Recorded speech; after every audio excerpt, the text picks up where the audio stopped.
Hello everyone, I'm Guido from Argentina. I'm sorry I cannot be there with you today, but well, I'm a philosophy student and I'm very thankful for the award. And well, this is my presentation regarding my thesis, which is called A Marxist Viewpoint on Romantic Love. And basically it all started because I used to believe that Marxist theory could be used to explain more than what Marx explicitly explains. So I decided to think about romantic love as being imbricated without broader definitions of the social spectrum. So how did I consider romantic love? Well, I consider it as a Nietzschean fiction, which is a concept that articulates existence, as a concept through which people organize and develop their lives towards a certain goal. So therefore, I decided to rethink affectivity in terms of the Marxist relationship between structure and superstructure.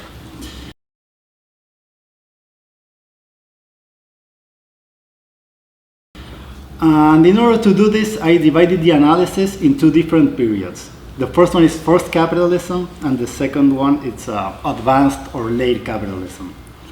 So regarding mostly first capitalism, I talked about the concept of alienation as a concept that's pertaining a specific system, which is of course like capitalism. So in order to take this analysis, I took into account the subject's production in both its meaning. Production in the sense of how the subject produces, and also the production of subjectivity. So to think about alienation, I divided it in 5 different levels. The first one is personal creativity, which regarding alienation, capitalism is the system in which personality does not play a role anymore in production. So therefore the worker becomes easily replaceable for, well, pretty much about anyone. The second one is alienation towards the final product, in which the worker cannot longer relate to the product of his work. So he cannot witness himself in his production. The third one, it's the worker is alienated regarding his workplace. He is expropriated from the tools and the place where he carries out his job. The fourth one is alienation regarding other workers, because within capitalism what happens is that fellow workers become increasingly seen as competitors rather than teammates. So a more hostile, individualistic and competitive environment is created. Well, that's all regarding alienation. So secondly, what's important is that capitalism is not only oppressive, it also constitutes subjectivity. So this social alienation has a positive reverse, which is crystallized in the modern ethos, in which the alienated subject praises the ideas of individuality, freedom, independence, autonomy, individualism, rationality, and self-realization. So, romantic love, regarding the capitalist system, it has in a certain way a continuity, since it's seen as a free contract between individuals who are formally equal. And it's also a voluntary consent based on individual choice. Romantic love, it's a monogamous and heteronormative contract based on free, voluntary, and mutual choice between two people who are formally equal, just like in the so-called free market. But also it works as a counterweight regarding alienation. Because romantic love is a sphere in which subjectivity does matter. And there's other people through which to witness ourselves. And also in romantic love, of course, there's the feeling of being specifically selected, given importance, and the feeling of being irreplaceable. So it also works, it counterweights by giving us meaning in a society in which work has become utterly meaningless.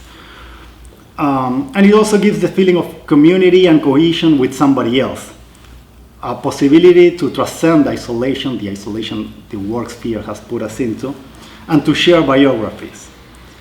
Lastly, against the hostile and competitive world of capitalism, romantic love and the private sphere of the family becomes an altruistic refuge. Well, the second part of the thesis is regarding late capitalism or advanced capitalism.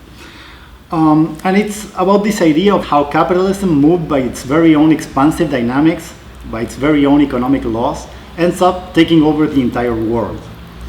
And this ends up undermining its very own foundations. For example, the factory, because the market becomes global and delocalized.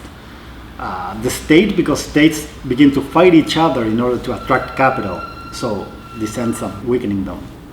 And thirdly, also the subject, because the subject becomes impotent against an all-encompassing global market, in relation to which it needs to constantly adapt. So also the work availability becomes mostly temporary. So then again, in late capitalism, the relationship between the subject and the system is that of subjectivized subjection, in the sense that there's also a subjective crystallization of the alienation which takes place in advanced capitalism. So, and this is very much linked in the idea of the homo faber. The homo faber is a person that conceives himself or herself as a capital, and as such, it has to be maximized. This attitude is expanded to the pleasure ambit also. Like the homo faber searches for the maximum performance and also like the maximum pleasure. So what happens is that this new carpe diem strategy arises, and this short-term strategy, which is applied to like the work sphere, expands itself to other areas of life. So this homo faber reification of himself or herself is not only introjected, but also it's in relationship to other people, and other people becomes to be measured in terms of the pleasure they provide us. So interpersonal relationships that used to be considered like so important become utterly mortal, right? So the current way of living mines the rationality which was once that of romantic love. It undermines the cultural and ideological basis in which romantic love used to stand. So afterwards I take three authors, which are Fromm, Badiou, and Bauman, and they all consider romantic love as an unavoidable instinct that belongs to our very nature. But they fail to understand that a significant enough change in the economic and social structure would also affect romantic love. So nowadays, some of the components of romantic love have begun to be questioned, being considered as annoying, oppressive, and also they, to a certain extent, they enter in tension with current ideas of self-realization.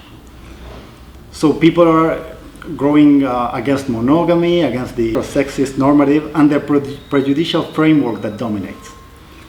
So maybe we are at the verge of a historical change, where maybe in the future people would develop ways of relating to each other which are still unknown to us.